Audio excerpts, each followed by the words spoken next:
1,90,000 acre क्षेत्र हे ओलिताखाली येणार आहे.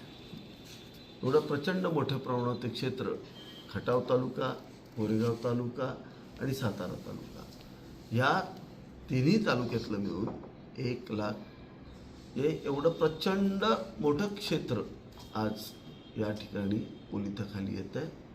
आणि याच्यातूनच आता आपण पुढचा टप्पा जो घेतोय आणि हे सगळं पाणी जे आहे हे पुढच्या टप्प्यातलं हे PDL पाईप डिस्ट्रीब्युशन नेटवर्कच्या मार्फत हे सगळीकडे पोचणार आहे. आणि या योजनेचं एक वैशिष्ट्य आहे, 15 एकराला एक टी आहे. म्हणजे महाराष्ट्रातला पहिला प्रयोग जो कृष्णा खोरेचा उपाध्यक्ष असताना मी राबवला आणि तो आता कोरेगाव मतदारसंघामध्ये राबवतोय. 15 एकराला एक टी या पद्धतीनं हे डिस्ट्रीब्युशन. म्हणजे जलसंपदा मंत्र्यांना तुमच्याच तालुक्यातले माझी जमलं नाही ते तुम्ही उपाध्यक्ष असताना करून दाखवलं कृष्णा खोरेचं.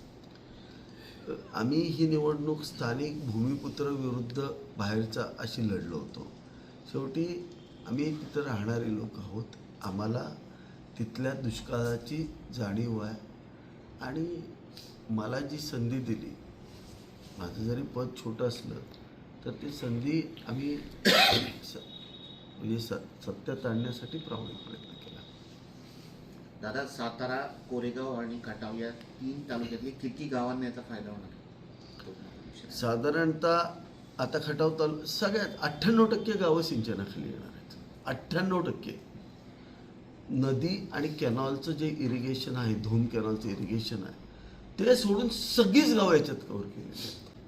आणि याचं एक वैशिष्ट्य असं आहे, या योजनेचं अजून एक मोठं एक चांगली गोष्ट आहे की जे पाणी वाहून जात आहे ते आपण कोरेगाव तालुक्याच्या डोक्यावरती म्हणजे भाडळखोऱ्यापासून, रामोसवाडीपासून भाडळखोऱ्यापर्यंत त्या ठिकाणीही 2 TMC पेक्षा जास्त जे पाणी वाहून जाणार आहे ते पाणी आपण 2.5 TMC पाणी हे आपण तालुक्याच्या डोक्यावरती साठवणार आहे.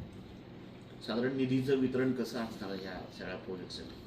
आता साधारणतः आता प्रत्येक L1 सेक्शनला वेगळा साधारणतः या ठिकाणी इथं डिस्ट्रीब्युशन आहे. काहीला 735 कोटी मिळाले. राज्याचे मुख्यमंत्री आदरणीय देवेंद्रजी फडणवीस साहेब, उपमुख्यमंत्री आमचे नेते एकनाथजी शिंदे साहेब आणि राज्याचे जलसंपदा मंत्री राधाकृष्ण विखे पाटील साहेबांचा मी पहिल्यांदा या ठिकाणी आभार मानतो.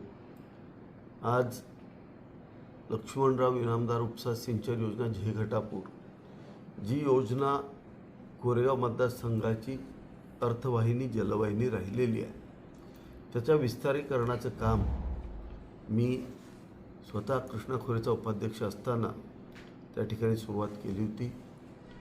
कोरेगाव मतदारसंघाला 2 TMC पाणी जादाचं आपण मंजूर करून घेतलं आणि या पाण्याचं नियोजन करण्यासाठी जो अतिरिक्त निधी ही योजना पूर्णत्वासाठी लागण्यासाठी जो निधी आहे तो निधी आज आम्हाला या ठिकाणी मिळाला आणि त्याचे जे टेंडर्स आहेत ते टेंडर्सही आज या ठिकाणी कामाच्या निविदा प्रसिद्ध झाल्या आणि हे काम आता 1 महिन्यामध्ये आपण सुरू करतो.